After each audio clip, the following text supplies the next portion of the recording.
Adventist World Radio, the voice of hope.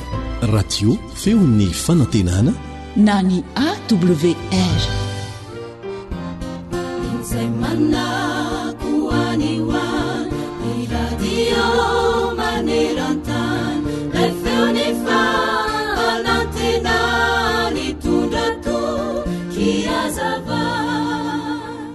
Ireto misy teboka valo nolazain'ireo manana traikefa fa mila tadidianao amin'izao fiainana izao. Voalohany dia ny nofinofinao sy ny tanjonao arahana fa tsy ny an'ny olona. Faharoa, tiavo ny mahay-anao anao, asio tombam-bidiny ny tenanao. Fahatelo, mahaiza mankasitraka ny zavatra rehetra. Fahaefatra, mahavita be lavitra noho izay fantatrao fa vitanao ianao. Fahadimy, aza mora kivy fa raisolesona avokoa izay zavatra mety ho ratsy rehetra nandalovanao. Fahaenina, ianao irery no afaka mametra ny tenanao. Fahafito, mandeha ny fotoana, tsy afaka hanana fiainana indroa ianao, koa rarauto ny fotoana hanaovansoa. Ary ny teboka lehibe indrindra dia izao. Teboka fahavalo izany, Andriamanitra atao loha laharana eo amin'ny fiainanao. Andeha ho averimberintsika mandrakariva ny vavaka Mosesy izay voarakitra ao amin'ny Salamo 120, ny 112 sy ny 140 manao hoe: mampianarana anisan'ny andronay, ahazahoanay fohendry. Vokiso ny famindram-ponao noho ny maraina izahay, mba hiobinay sy hifalianay amin'ny andro rehetra hiainanay. Amen.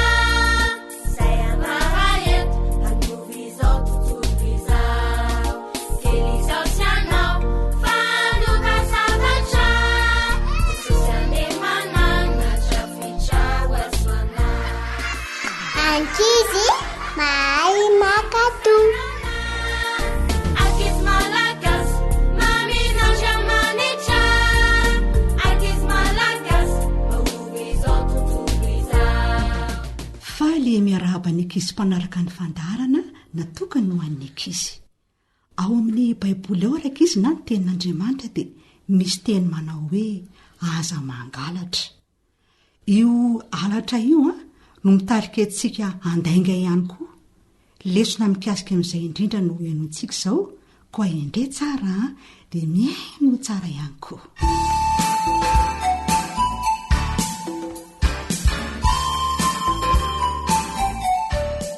Aza mandainga.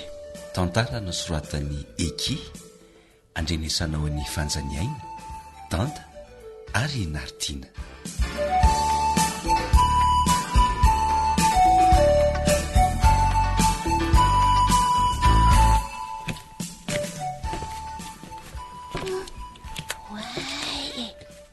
Ry ambony farafara misy vola 500. Andraso itrekotreko sady neny mbola tiato. Dia alaiko moramora sady sako nona be. Teo ato soko kosa ve. Hoatray, fa ho aizakoto fe izoro. To manakaiky farafara dia mitoditodika amin'ny joro.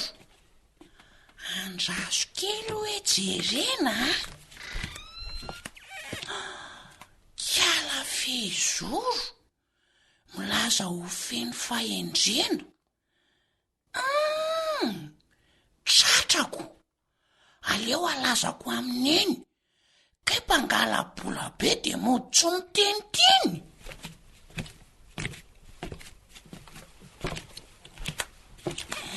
Fezoro fa mitsaitsaika mo moramora iny fanafeniny ao am-posiny le vola. Zaza endry kay manota mangingina de aleo dada sy neny no anomeny fanotsiana. Ividy menakely de ividy mofo gasy de avy eo hitsetsotra glasy. Ny ariary 100 indray aleo ataoko paoma de ividy bisikisy, ividy siligoma. Andeha jerikerimesy de hitaingina manezy. Zay vola ambiny eo hividianako frezy. Way nefa de hoy manoa amin'eny hoe fezoro androany tena betsaka gote, tena nanam-bola be. Aleo andrasana rapitro reo vao hovidiako.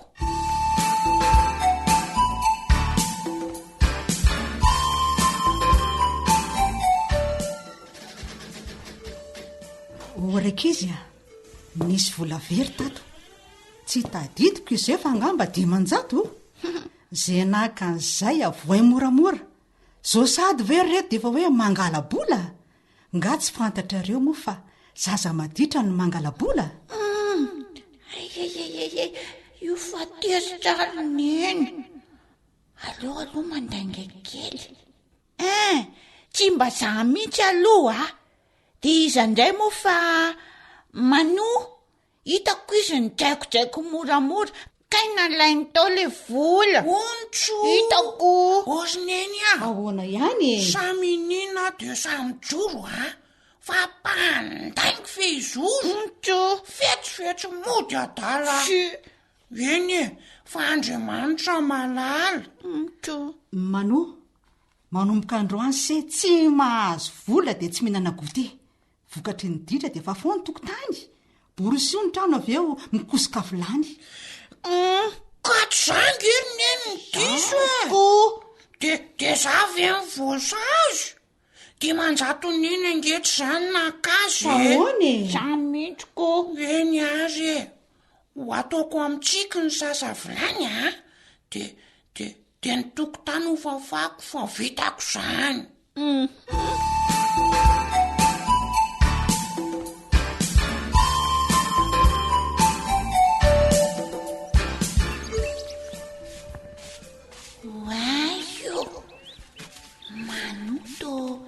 Mirana ny sady valy to tsy momonina de tsy namaly valy.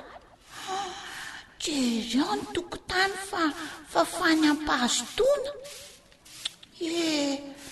Malahelo tena menatra fa aleo andeha hivona. Fezoro to mangano andry zanga motesitra fa manatona ty hitandry. Malahelo zao ny anjely malahelo koa dada, malahelo koa neny. Fa saingy zao Jesosy mbola vonina amafany atsona. Raha tsapandry hoe diso de ndana aloha mifona. Ka mifona za manoa nanendrikendrika anse vola 500 monja fa tsy mba vola be.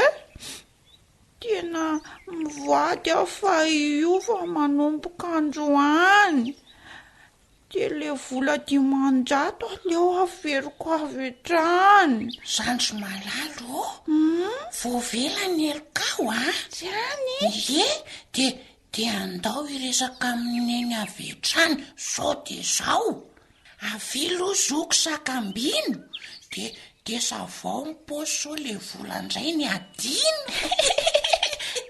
Misaotra zoky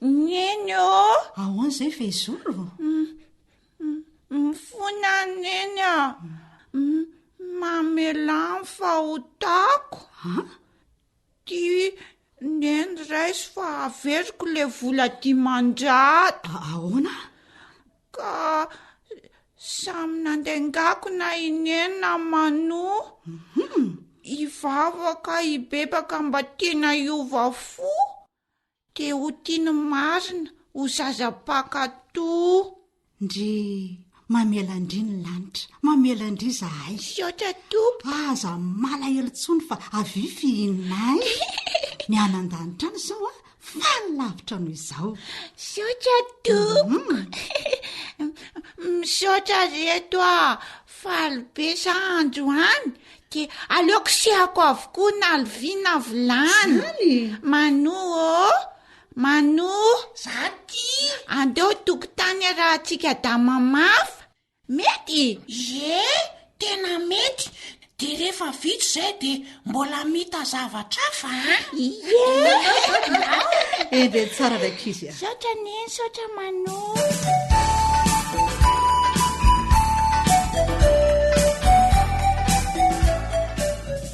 misaotra an' jesosy tsika rakizy na eno zany tantary zany mba handraisana lesona indray amin'nytian'io ity zao rakizy a ny fahotana iray atao ka tsy hifonana amin'ray aman-dreny na jesosy dia miteraka fahotana hafa indray raha sindra nisy fahadisoana vitanao dia hifony aingana fa aza andrasana satria jesosy efa vonina mela ny elokao amen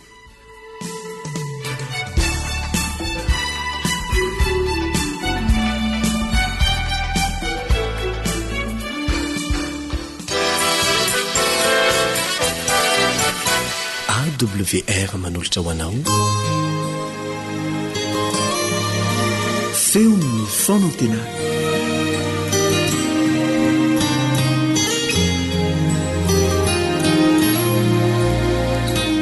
misaotra an'Andriamanitra isika fa afaka manoh indray ny fiarahana mianatra ny tenin'Andriamanitra amin'ny alalan'ny onjam-peon'ny radio feon'ny fanantenana miaraka aminao eto ny mpiara-mianatra aminao Elion iaraka ivavaka aloha isika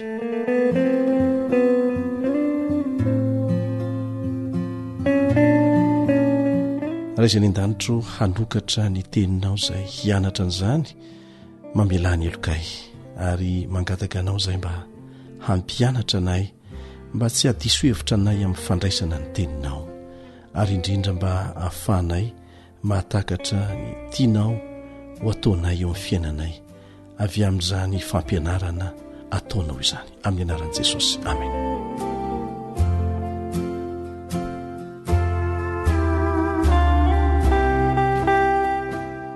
misy fanontaniana mipetraka manao hoe tenin'Andriamanitra daholo ve ny voarakitra ao anatin'ny baiboly ary iray ihany ve ny baiboly manontolo zao ny voalaza ao amin'ny Lioka 4:7 Lioka 4:7 Lioka 4:7 ka ny 13 sy ny manaraka Lioka 4:13 sy ny manaraka ary indreo nisy roa lahy tamin'ireny nandeha tamin'izany andro zany ankany amin'ny vohitra atao hoe Emosy tokony ho 80 stadio raha any Jerosalema dia niresaka ny amin'izay zavatra rehetra nanjoa izy ary raha mbola niresaka sy niara-ny saina izy dia nanatona Jesosy ka niaraka taminy nefa ny mason'ireo no azonina mba tsy hafantarany an Jesosy ary hoy izy taminy Jesosy eto no miteny ahoana izao teny resahanareo ety ampandehanana izao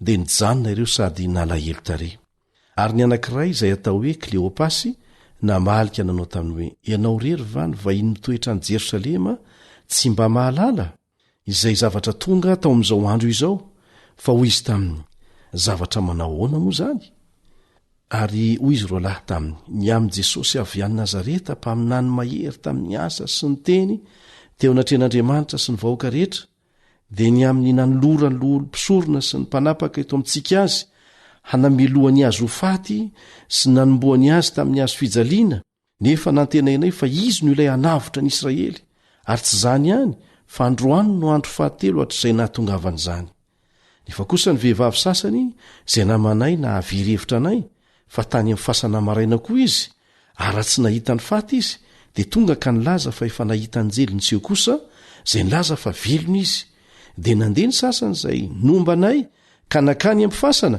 ary nahita arak'izay nolazainy vehivavy nefa izy tsy hitany ary hoy izy taminy ry adala sy votsasaina ka tsy mino izay rehetra nolazainy mpaminany. Jesosy eto no miteny tamin'izy roa lahy hoe ry adala sy votsasaina ka tsy mino izay rehetra nolazainy mpaminany. Vao avy niatrika ny toe-javatra nampalahelo tany a Jerosalema izy roa lahy reto. Jesosy efa nitsangana tamin'ny maty no nifanena taminy raha miresaka ny amin'ny toe-javatra ny seho izy. Zavatra ny seho tamin'i Jesosy izay iresahany saingy tsy fantany hoe Jesosy io resahany io. Tsy nino raha teo izy ireo fa nitsangana tamin'ny maty koa zany Jesosy zany. Tsy nampoiziny koa fa ifanena taminy teny an-dalana Jesosy. Niresaka izy ireo, niaino Jesosy. Izay zavatra nitranga tamin'i Jesosy no niresahany. Niresaka nataon'izy ireo mikasika izay zavatra niseho tamin'i Jesosy. Kanefa efa voalaza miloha amin'ny soratra masina na ny testameta taloha tamin'izany fotoana izany dia naneho mazava fa tsy nino izay voalaza ny soratra masina izy. Ary natonga Jesosy miteny tamin'izy ireo eto hoe ry adala sy votsasaina ka tsy mino izay rehetra nolazainy mpaminany. Moa tsy tokony niaritra an'izany va Kristy ka hiditra any amin'ny voninahiny? Dia izao no toy ny teny eo amin'ny 7:20 Jesosy ihany manazava dia nanomboka hatramin'ny Mosesy sy ny mpaminany rehetra izy ka nanambarany taminy ny hevitry ny teny milaza azy ao amin'ny soratra masina rehetra. Rehefa nanokatra ny saina izy reto Jesosy dia hatrany amin'ny boky nampanoratana ny Mosesy sy ny mpaminany rehetra ary izay voalaza rehetra ao amin'ny soratra masina no nazavainy Jesosy taminy mba ahitany miloha fa Jesosy ene izay tonga mba hamonjy arofaty eny amin'ny hazo fijaliana dia efa voalaza miloha amin'ny soratra masina ary ny fitsanganana amin'ny maty koa dia efa voalaza miloha amin'ny soratra masina. Ny soratra masina nisy tamin'izay fotoan'izay averina ihany dia ny testameta taloha. Maneho miloha, milaza miloha ny ahatongavan'i Jesosy ny soratra masina manontolo ary milazany zany hatrany amin'ny boky nosoratan'i Mosesy any amin'ny Genesisy ka hatrany amin'ny boky ny Malaki. Rehefa tonga moa Jesosy dia voatantara ao amin'ny filazantsara efatra ny asany, mijoro vavolombelona mikasika an'izany ny mpianany, ireo apôstôly, ary mitantara ny zava-misy rehetra hatramin'ny fotoana izay ikatona ny varavara-pahasoavana sy aviany Jesosy eny amin'ny raolanitra ny boky iray manontolo ao amin'ny testameta vaovao. Manomana antsika ho amin'ny fiaviany Jesosy indray fandrony eny amin'ny raolanitra izany boky izany. Raha lazaina amin'ny teny tokana zany dia izao tenin'Andriamanitra ny boky rehetra maneho an'i Jesosy avokoa na ny testameta taloha na ny testameta vaovao. Ny testameta taloha manomana ho amin'ny fandraisana an'i Jesosy izay voatantara ao amin'ny testameta vaovao.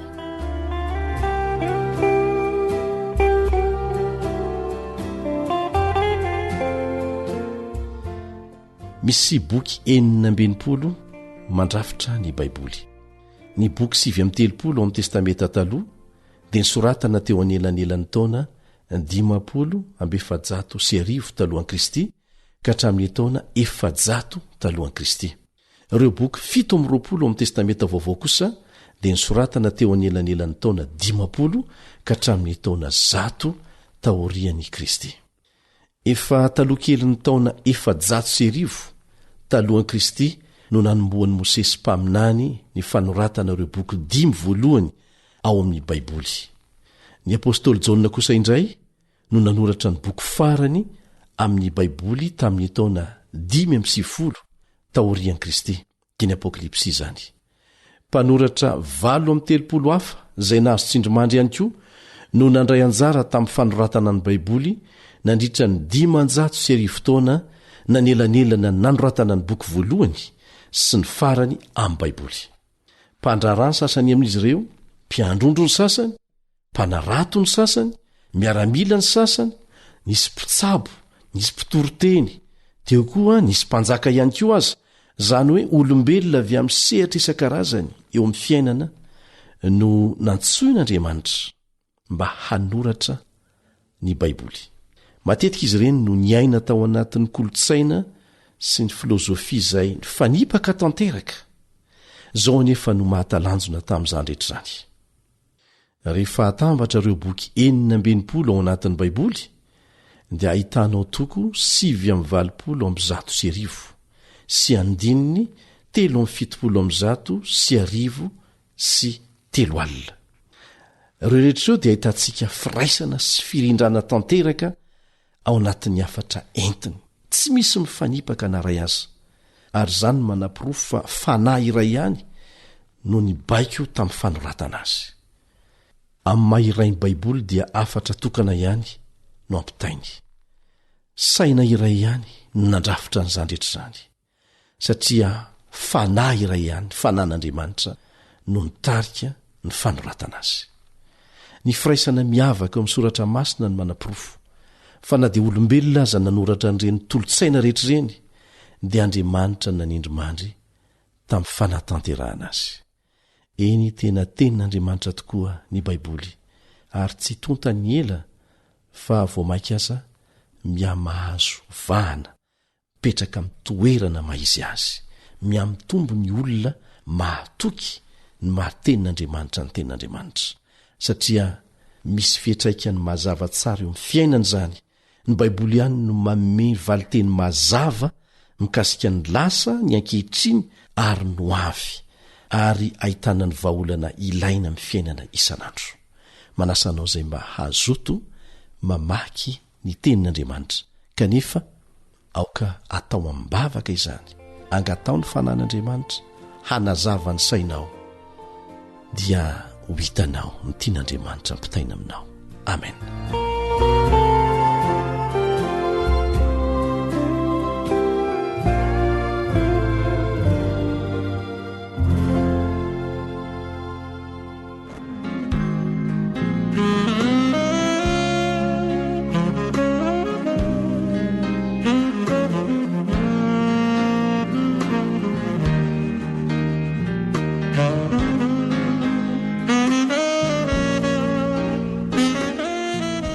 Ankoatra ny fiainoana amin'ny alalan'ny podcast, dia azonao atao ny miaino ny fandaharany radio AWR sampananteny malagasy isanandro amin'ny alalan'ny YouTube. AWR feon'ny fanantenana.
zanak'olo mbelona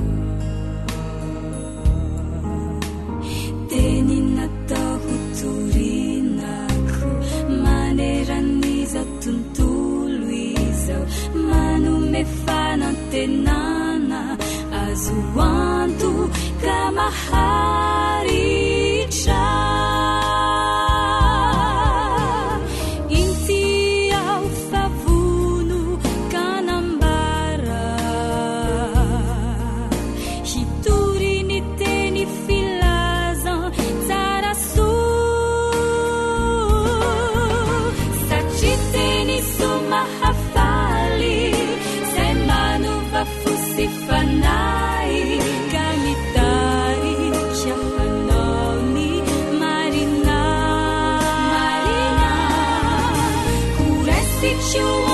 falina hianarako ampitsikina fafia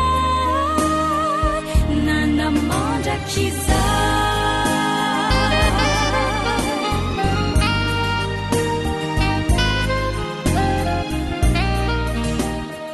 AWR zay lay onjany fanantinana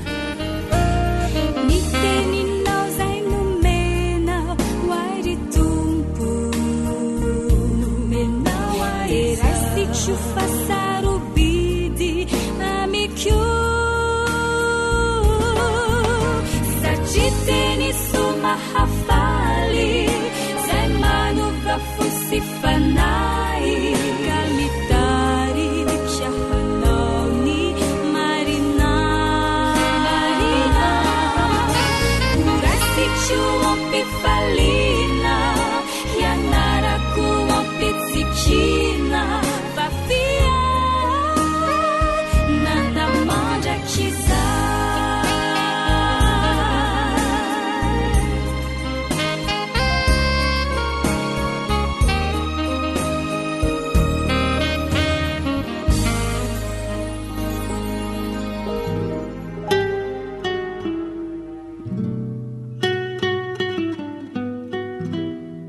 voatsinapy aza manao toy ny zingalanymbolavo sy ny tandratsotrina mbomanombola tsara vatana fa ratsy molitra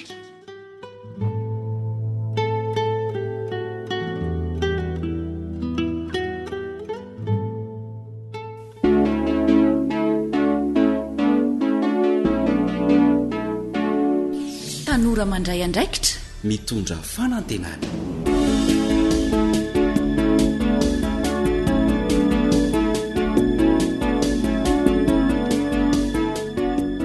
falymiraba ny tanora rehetra mpanaraka ity fandarana manokana natokana ao antsika tanora ity kanefa koa ankafiziny ray aman-dreny maro miaraka aminao ny zokinao Elion Andriamitanso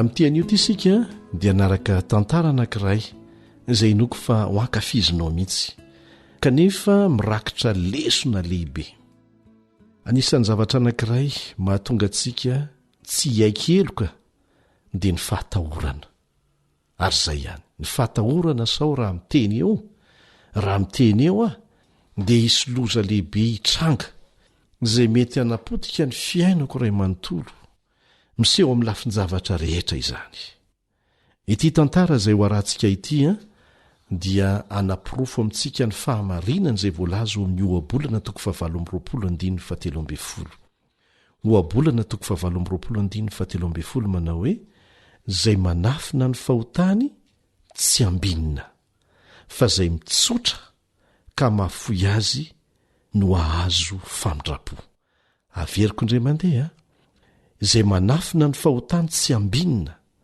fa izay mitsotra ka mahafoy azy no azo famindrapo ohabolana 7:20 manasanao ary hanaraka tsara ity tantara no velomina ity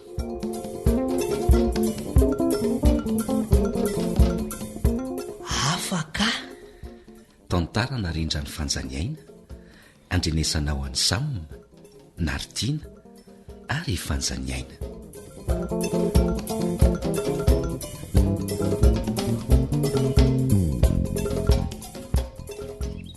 Lazainy ny dadatoanareo fa kamboty ray sy reny sery disy. Eny tompoko. Fa firy taona tsara moa se zao e? 14 taona tompoko. Tsy dia manahirana loatra ny azona ny se ato amiko raha izany ka. Hitan'ny se tsara ireo fiompiako sy fambolen'ireo e. Mila mpanampy satria tsy arako mihitsy ny mikarakara azy ireo.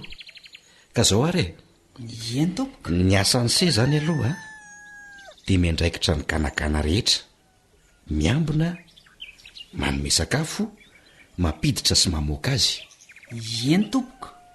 Tena tiako sady mahafinaritra zany ka. Vitako tsara zany tompoko. Tsy misy olo-kafa-tsony zany manao an'izay asa izay fa andraikitra se zay a. Andeha ary ataovy ny asan'ny se. Eny tompoko.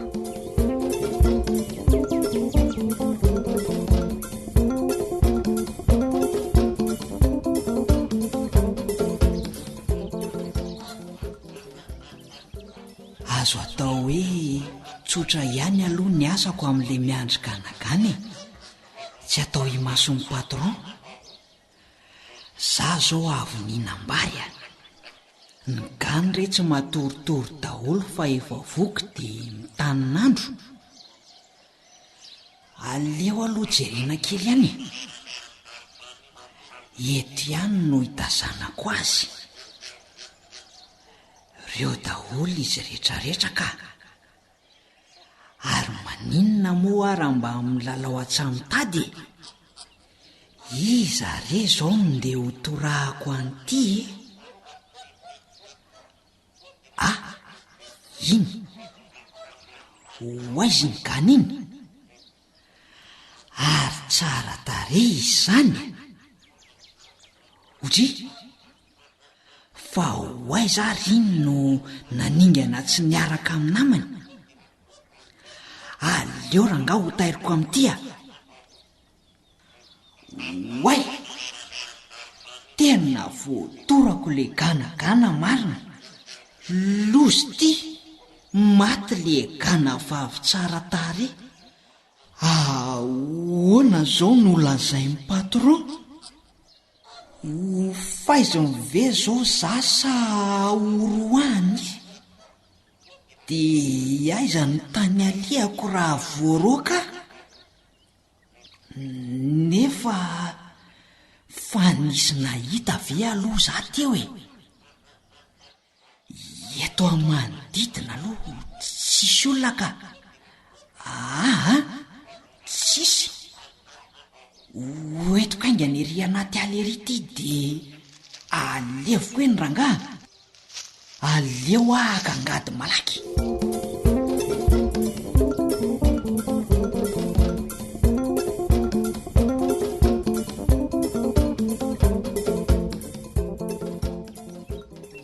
Zay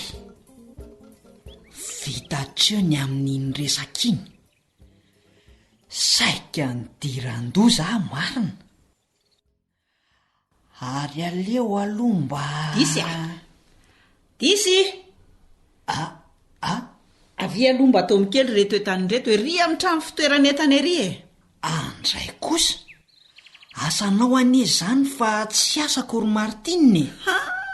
Ary to mamaly valy hitonan'ireo sa ho teneniko amin'ny patron? Fa za moa naninona? Namono ny gana tsara tarehy ka. Namono gana? Tsy za angambo zany ka. Zay no izy e. Ataovy raha anao ianao na lozy ty marina.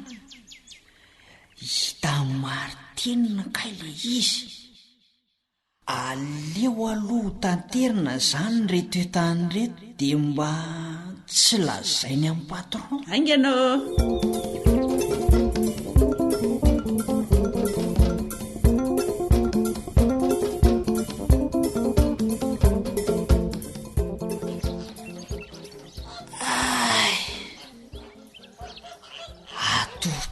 kely aloha fa ny ganagany re tsy endry tsara.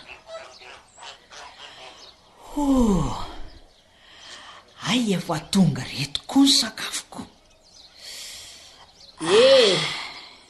Mitsanganaingana teo de kapao retsika tay akaiky ny fanasan-dambo retsy fa ilaiko ao an-dakozia zao de zao. Andray kosa ary Martina, omaly ve aho efa nasainao ny tsipom-bary efa ho tapakony, de androany ray raha anao ikapakitay kanefa asanao le izy. Kapao aloha ka, aleo aloha mba hiala sasatra kely. Eny ary, tsy anao zany ho any amin'ny patron zany a hiteny an'le ganagana. Martina, ao fa ataoko e. Zay ay.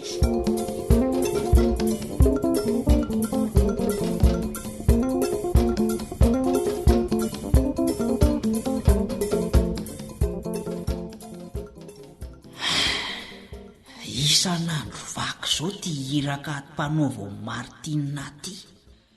Androany kosa mba afaka mitaingina soavaly miaraka amin'ny mpiara-miasa ka. Mampalahelo ane ay.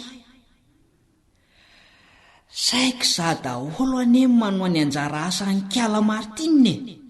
Izy mibaiko fotsiny, lasa manao tsy sazoka satria matahotra so ho lazainy amin'ny patron. Aiza ve ka isan'andro de efa manam-po asa tsy an'ny tena akory. Disy Nzay ary izy. Ahoana zay e? Mila anao hanampy azy zao de zao hanadio ny fitehirizan-tsakafontsika. Tompoko vavy eo. Ahoana e? Mba avelao re aho hitsangatsangana miaraka amin'ny mpiara-miasa hafa. Sady efa nera tamin'ny patron ane ay e. Tsy rarahako zany fa mila olona zao e. Na anampy na ho lazaiko ny marina, anga mihevitra raha disy be fa adiniko le ganagana. Eny ary. Zay ay.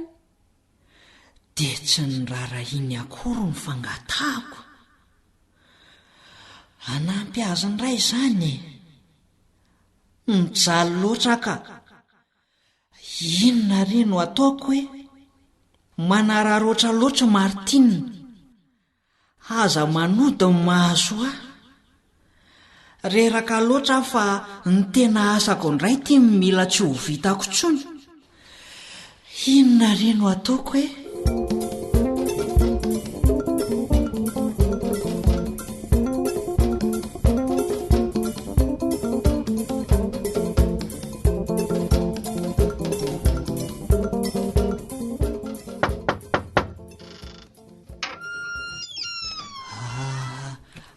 Azafady tompoko. Saika mba hiresaka kely aminao a. Lazao zay laza ny sery disy fa inona ny mampangovotra ny se Fona tompoko fa zany namono an'le gana tsara tare iny. Tsy zany fa voan'ny balan'ny atsamitady le gana de maty. Mifona re a patron a. Ay ve. Efa tsy mieritreritra n'intsony re ary disy a. Kanefa misaotra ny seny tsotra sy samy laza tamiko ny tena marina. Toy izy fa tena tsara zany toetra ny se zany. Mamela ny se a. Misaotra indrindra tompoko. Tsy anao ohatr'izay tsony ry ahy e. Endre. Arintana amin'izay ataovy ny asan'ny se de tandreminy amin'ny manaraka e. Ary aza misangisangina amin'ny lalao eny akaiky ny fiopitsika eny tsony se. Zay fa maika. Eny tompoko.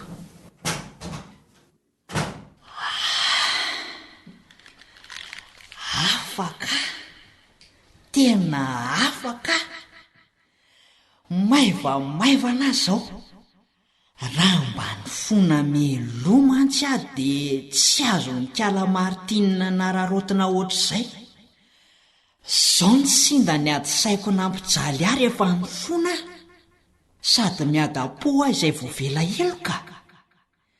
Tena nahazo lesona ka amin'ny sisa dia aleo mitsotra toy izay manafina na ihany koa mandainga fa tena mampijaly. Fanakaiza ihany ary le disiny efa mifiry izao mbola tsy voatokona ny sakafo ny kitay mbola ho tominy. Ry eny disy ange natao meny an-dakozia ny kitay fa azy ilozana amin'ny rerarera eo avy eo voasy ny karoty sy ny ovy fa maika andro laoka. Malahelo tompoko vavy fa tsy afaka hanampy anao andro hoany. Hay anio azany voateny ilaza amin'ny patron fa ianao no namono an'le ganagana zay. Aza misahirana makantsony tompoko vavy zany efa nitsotra ny marina tamin'ny patron. Mazo to samy manao ny asany apatokiana rery Martina.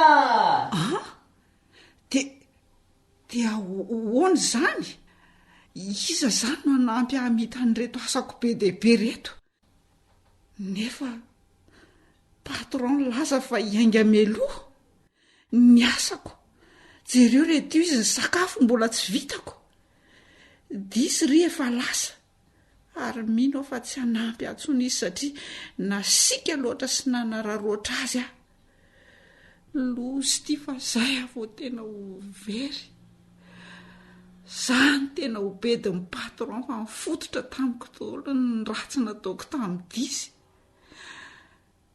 Indrisy lozako natorotorona na tena ny disy nefa indrisy.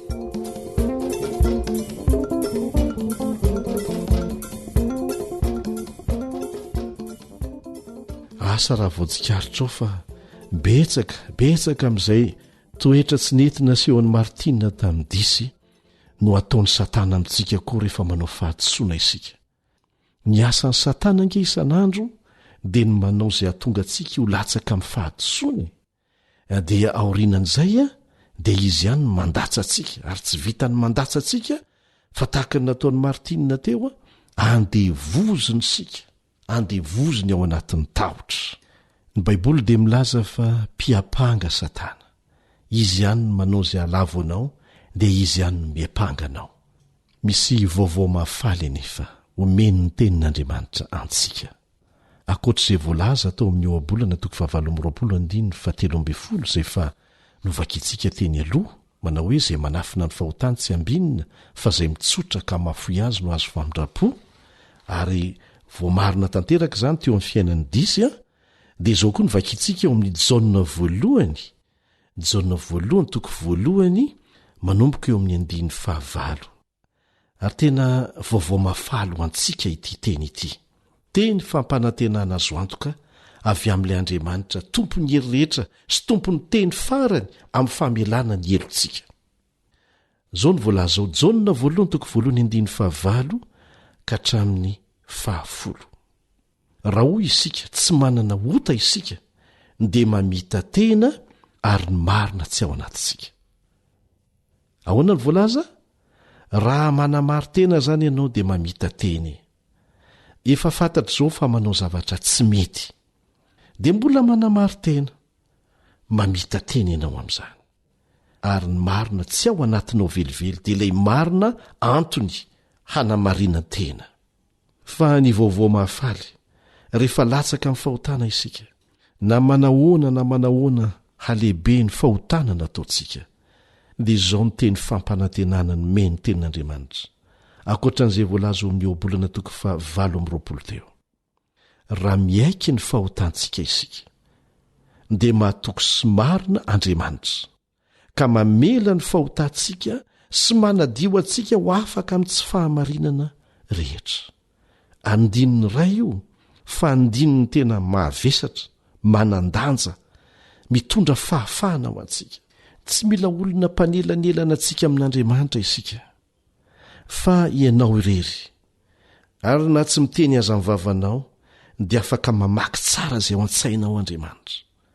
Ekeo amin'Andriamanitra mivantana, tsy misy olona ilaina miainao an'izany fa ianao sy Andriamanitra mivantana.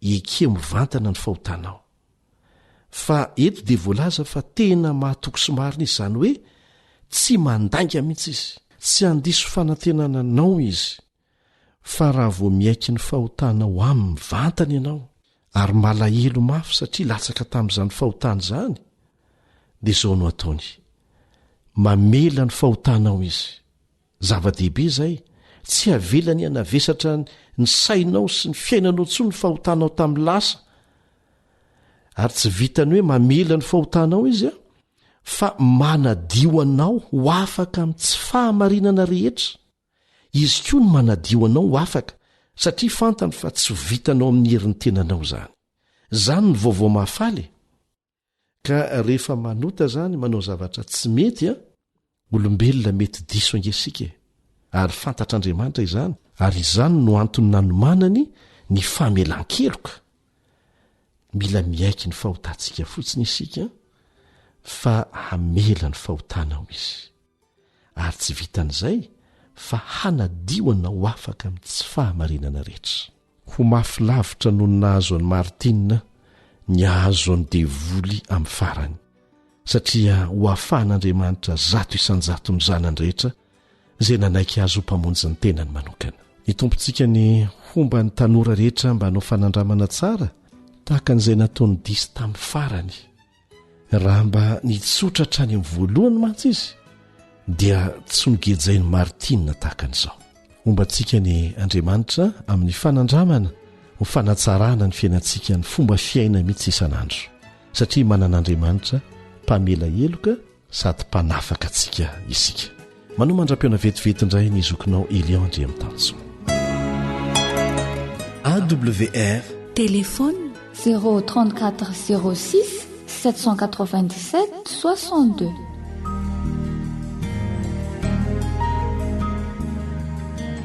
faniteninao no fahamarinana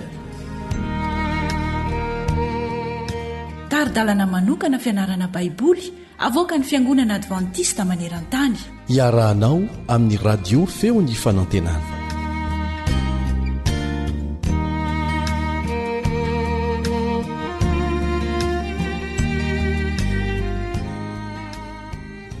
manonona ny fiadanan'i Jesosy Kristy ho aminao sy ny ankonanao ny namanao ry Sarandrenjatovo miaraba tompoko amin'ity anio tia dia ijery fizaran-dohateny kely isika ao anatin'ilay lohateny lehibe ny famitana farany ataon'ny Satana lohateny kely androany dia ny hoe antso ho amin'ny fahatokiana antso ho amin'ny fahatokiana aloha aloha sikivavaka satria tsy azo ataotao foana ny fanazavana ny soratra masina raha tsisy vavaka tsika tompoko makasitraka raina izay ny an-danitra fa mbola afaka meona amin'ity namako ity aho tena mamitaka marina kay ity Satana ity ary mandrovi-tsy noho izany arovy ity namako ity mba tsy ho voafitaka fa iazany mafy ny mitaka ny olona rehetra amin'izao fotoana izao mba hahafany nitarika ny olona ho any amin'ny elo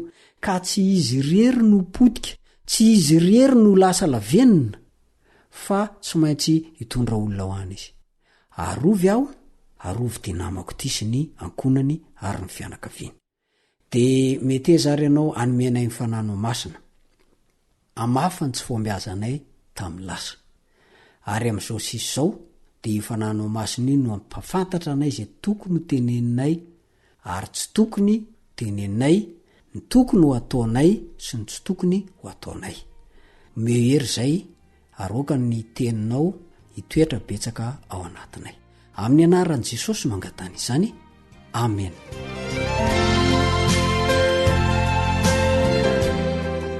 antso ho amin'ny fahatokiana izao no hafatry ny anjely faharoa ao amin'ny apokalipsy 4:7 apokalipsy 4:7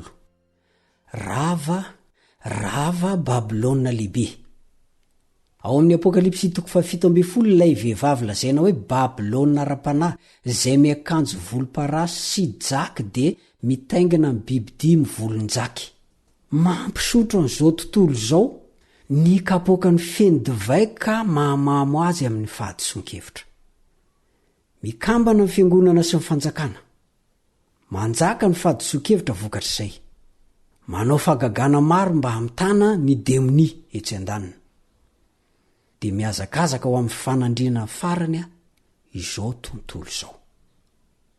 Eo anatrehan'izany dia endrikendrena esoina ampahoriana enjehana mivaoaka an'Andriamanitra kanefa mijoro tsy azo ozongozonina amin'ny fanoloran-tenany izy ireo eo amin'ny Kristy sy eo amin'ny alalan'ny herin'ny fanahiny masina. Tsy afaka ny andravany fahatokiny amin'ny Kristy ny fahefan'ny helo sy ny herin'ny ratsy rehetra. Voary izy ireo eo aminy, izy no aro sy hero azy ireo, mpamonjy mora azy indrindra amin'ny fahoriana izy. Salamo 4:7. Toy ny fahiny ihany nisy ireo olona mahatoky tsy mivadika tamin'Andriamanitra, na ny tambatambazana toerana io, na ny rahonana io, na hoe vonoana io, dia tsy niala tamin'Andriamanitra ireo. Dia tahaka izany koa ankehitriny, Andriamanitra dia hanana olona tsy ala aminy mihitsy, hifikitra aminy foana.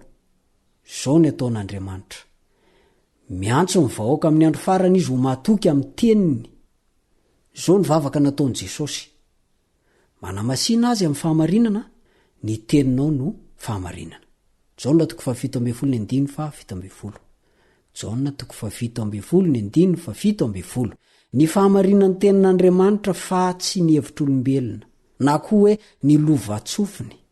Ireo ihany ny kintana varatra, ilay famantarana varatra tarika antsika amin'izao fotoan-tsarotra amin'ny tantarany tany izao. Ity misy fanambarana miavaka nataon'ny Dr. Edward Hiscox, mpanoratra izy io ao anatin'le boky hoe Standard Manual for Baptist Churches. Tamin'ny taona 3:790 dia niresaka tamin'ny vondrona mpitandrina batisan-jatony izy, ary nanaitra azy ireo tamin'ny nanazavany ny fomba nidiran'ny alahady tao amin'ny fiangonana kristianina. Toy izao no nosoratany: mampalahelo fa mitondra ny mariky ny fanompontsampy sy nopetana ny anaran'ny Andriamanitra masoandro ary noraisy ny fiamorana papaly sy nankatoaviny ny alahady, ary ny natolo ny olova masina ho amin'ny fivavahana protestanta izany. Zay mivoalazan'io Edward Hiscox io. Izay asa soran'izay moa dia niseho tamin'ny 13 Novambra 1790. Raha hamaky ny Ezekiela 20 ianao, averiko indray mandeha Ezekiela 20, ny 9:20, dia antso mafy ho an'ny Israely io mba andaozany ny fanao jentilisa ary iankofany amin'ilay pahary, fa tsy amin'ireo Andriamanitra tsy izy. Amin'ity tranga tia dia ny sampin'ny Egiptianina io Andriamanitra izy io. Ao amin'ny afatry ny anjely 3 dia mandefa antso mitovy amin'izany koa: Andriamanitra mba hiankofana amin'ny mpamorona. Andriamanitra ilay Jehovah io, satria inona ny antony? Rava Babilôna. Araka ny fantantsika, ny sabata sy ny fahatokina amin'izany sabata izany dia mitana anjara toerana lehibe eo amin'ireo toe-javatra tsy maintsy iseho na tianao na tsy tianao. Ny sabata ny Jehova. Raha iverenantsika kely izany ny fitaka ataon'ny Satana, ny voalohany dia milazainy fa misy fanahy tsy mety maty ao amin'ny olona, ary toriana trany ambony pilipitra izany dia lazaina fa ipastera ihany na efa any amin'ny danitra, ary ilay mpangalatra sy ny isan-karazan'ilay mpampiororo efa any amin'ny elo. Vokatry ny finoana fanahy tsy mety maty izany. Dia misy ihany koa ny afo fandiovana. Dia hoy indray mpanompo sampy hoe misy razana amin'ny fotokazo io, andao tsika anatitra zavatra amin'ny fotokazo io, andao tsika hoetsy amin'ny rivato ry, dia asiana n'izao sy izao. Zay ilay fitaka voalohany. Ny fitaka faharoa dia ny mikasika an'ity andro alahady ity. Tafiditra tao amin'ny fivavahana kristianina ny andro alahady, zay tsy andidiny Baiboly mihitsy. Fa ny andro fafito ihany dia ny sabotsy, satria ny andro alahady ny andro voalohany nitsanganan'i Jesosy tamin'ny maty, ka raha manisy ianao manomboka eo amin'ny andro alahady dia menjera sabotsy ny andro fafito. io ihany no didian'andriamanitra ho tsarovana ho ankamasinina hoy ny baiboly katolika. Zao anefa tafiditra tao amin'ny fiangonana kristianina ny fivavana amin'ny andro alady tamin'ny alalan'ny angahy Constantin. Mody ny ova ho kristianina izy, mody ny vadika ho kristianina izy, fitaka be vavy zany. De nampidiriny todolo daholo le zavatra ny ankofan'ny jentilisa rehetra de mody ny vana saromasina zany de ny ankofana. Zany ny zavatra misy. Ary fiangonana protestanta maro am'izao fotoana zao ny lasa mivavaka amin'ny andro alady avokoa. Potra etsy sy roa. Zava-doza nge ifitaka ataon'ny satana io e. Ary ianao rehefa tsy malala ny tantara, tsy malala ny baiboly de voafitaka. De ilaza ianao hoe zay nge ka tsy miankoka amin'ny satana e, zay nge tsy miankoka amin'ny devoly e. Kanefa ny andro ny Babilôna, zay nankamasinina tany Babilôna tamin'ny andro ny masoandro, de ibala zany no iankofanao amin'ny Jehova. Zava-dozy zany. Fitaka ataon'ny satana amin'ny andro farany izany, mieritrereta ihany. Tadidio tsara fa fitaka lehibe itondrasan'ny satana ho amin'ny fahadisoana zany, amin'ny tana mivoaka an'Andriamanitra amin'ny andro farany. De tsy inona zany fa tsy manan-kery-tsony noho ny sabata, satria tsy mifehy ny olona intsony ny lalàn'Andriamanitra. Efa tramo fagolatany no nisiny zany fahadisoana zany.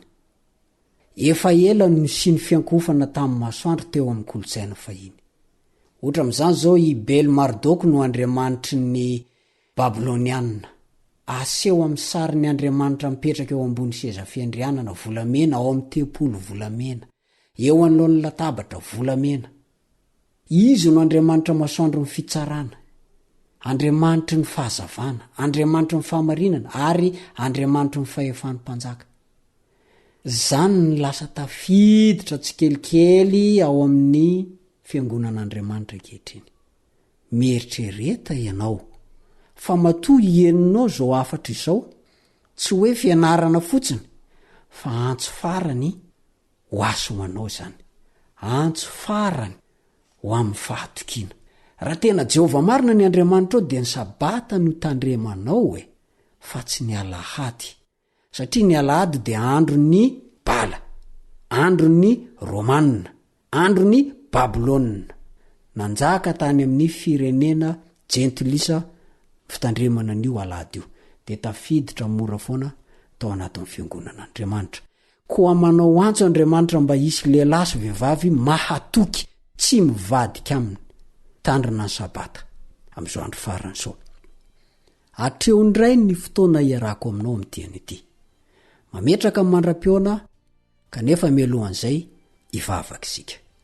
Saotra raha eo, nampafantatra anay zava-dehibe anao tamin'ny diany ity, fa mila lehilahy sy vehivavy, antitra sy tanora, zaza sy ankizy mahatoky tsy mivadika aminao. Koa dia toano hery zay mba tsy hivadika.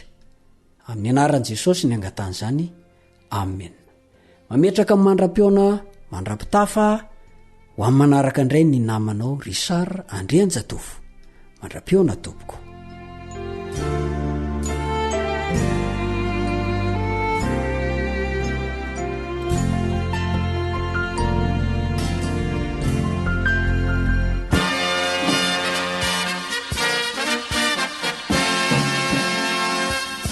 Adventist World Radio, the voice of hope. Radio feon'ny fanantenana.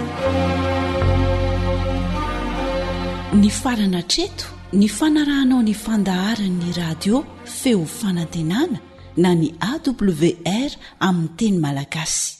Azonao atao ny mamerina miaino sy maka maimaim-pona ny fandaharana vokarinay amin'ny teny pirenena mihoatriny 100 amin'ny fotoana rehetra. Raisoaryn'ny adresy ahafahanao manao izany. awr.org na feofanantenana.org.